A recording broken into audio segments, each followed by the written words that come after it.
ये हमारी एक वार्म अप एक्टिविटी भी हो जाएगी, उसके बाद हम अपना लेसन कंटिन्यू करेंगे। एक स्टोरी है एक ठग की और एक बिजनेसमैन की। किसकी? ठग की और एक बिजनेसमैन की।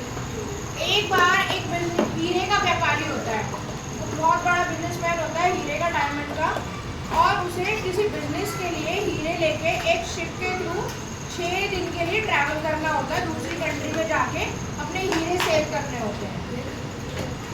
अब ये बात एक ठग को पता चल जाती है कि ये जो इतना बड़ा व्यापारी है इसके पास करोड़ों के हीरे हैं और ये उन्हें लेके एक शिप के थ्रू 6 दिन के लिए ट्रैवल करेगा, दूसरी कंट्री में जाएगा। तो वो ठग क्या करता है, वो भी एक बिजनेसमैन बनता है, झूठ का, नकली का, और उसी शिप पे ट्रैवल करता है उसके साथ, जिससे कि वो उसके हीरे चुरा सके। तो क्या होता है, वो अपने नकली आईडी वगैरह बनवा के शिप में टिकट खरीद के और उसी के रूम में स्टे करता है, उसी के साथ उससे बातचीत बढ़ाता है, उसका फ्रेंड बनता है। एक दिन निकल जाता है, 2 दिन निकल जाते हैं, उसके बाद वो करता है सर्चिंग।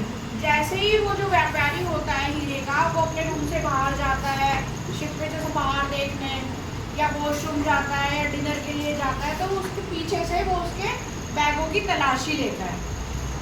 ठीक है, 2 दिन हो, 3 दिन हो गए, 4 दिन हो गए, उसे कुछ नहीं मिलता। फिर 5वें दिन फिर सेम थ्योरी अपनाता है, वो जैसे ही बाहर जा रहा है, इधर उधर नज़ारे देखने, वॉशरूम आने, वो फिर करता है। ऐसे करते करते सारा टाइम निकल जाता है और लास्ट का दिन आ जाता है। ठीक है, तो वो बहुत उदास बैठा होता है। तो वो जो व्यापारी होता है वो उससे पूछता है कि क्या हुआ, इतने दिन से तुम अच्छी खासी बातचीत कर रहे थे, मेरे इतने अच्छे दोस्त बने, आज तुम बहुत उदास उदास लग रहे हो। अब वो उसे बता तो सकता नहीं था कि मुझे तुम्हारे हीरे चुराने हैं और उनसे मिलने रहे हैं, इसलिए मैं उदास हूँ। वो बहाना बनाता है कि मेरी तबीयत ठीक नहीं है, आप थोड़ी देर के लिए बाहर घुमाओ, मैं रेस्ट कर लूँ लाइट ऑफ करके रूम की।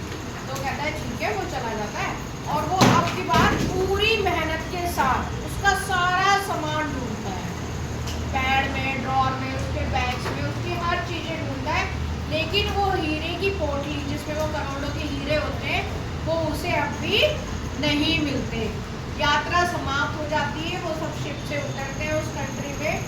तो चलते टाइम वो जो ठग होता है वो उस व्यापारी से पूछता है कि मुझे आपसे एक बात पूछनी है। वो कहता है हाँ पूछो। वो कहता है कि क्या आप कोई ठग हो?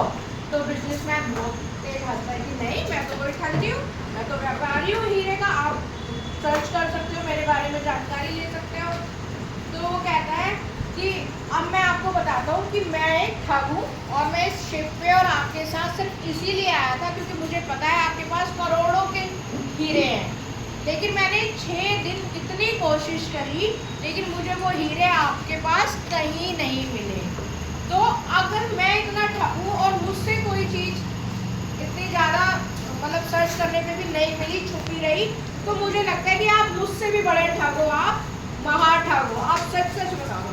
तो वो बहुत हंसता है व्यापारी और वो कहता है कि पहले दूसरे दिन में ही मुझे ये बात समझ में आ गई थी कि आप कोई व्यापारी नहीं हैं, आप नकली व्यापारी बन के आए हैं।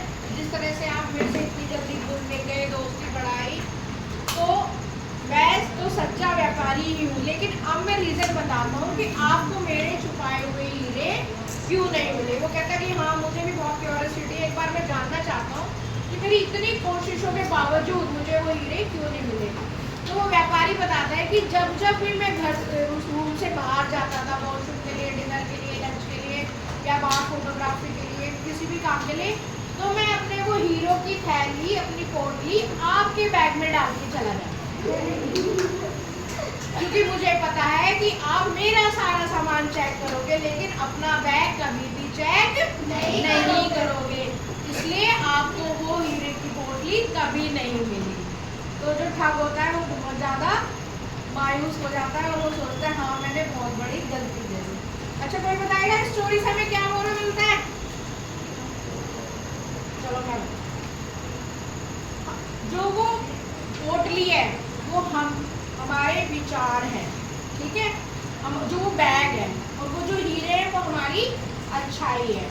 तो होता क्या है, हम हमेशा ये कहते हैं इस लड़की ने, मेरी फ्रेंड ने मेरे साथ ये गलत किया, घर पे भी शिकायत करते हैं, मम्मी पड़ोसियों ने ये कर दिया, रिश्तेदारों ने ये कर दिया, अक्सर करते हैं ना, शिकायतें लगाते हैं दूसरों की या गॉसिप्स करते हैं, यार इसकी ये आदत बहुत खराब है, ये शिकायत लगाती है मैडम से, ये प्रिंसिपल सबको शिकायत लगा देती है, ये ऐसे करती है, ये कॉपी नहीं दिखाती मुझे काम करने के लिए। हम हमेशा दूसरों के बैग में सामान ढूंढते हैं, दूसरों के अंदर बुराइयां ढूंढते हैं, कभी अपने बैग को चेक नहीं करते, अपने अंदर नहीं झांकते कि हम में क्या बुराइयां हैं, हम दूसरों के साथ क्या कर रहे हैं। जिस दिन हमने अपने बैग में झांकना शुरू कर दिया, अपनी बुराइयों को देखना शुरू कर दिया, उस दिन हमें वो हीरे, हमें वो अच्छाइयाँ अपने पास ही मिल जाएंगी। क्योंकि जब हम अपने अंदर झांकेंगे, अपने बैग में देखेंगे क्या क्या बुराई है, हम उन्हें दूर करेंगे, और जब बुराइयां दूर हो जाएंगी तो हमारे में क्या बचेगा, अच्छाइयाँ, और वो क्या है हमारे लिए, हीरे।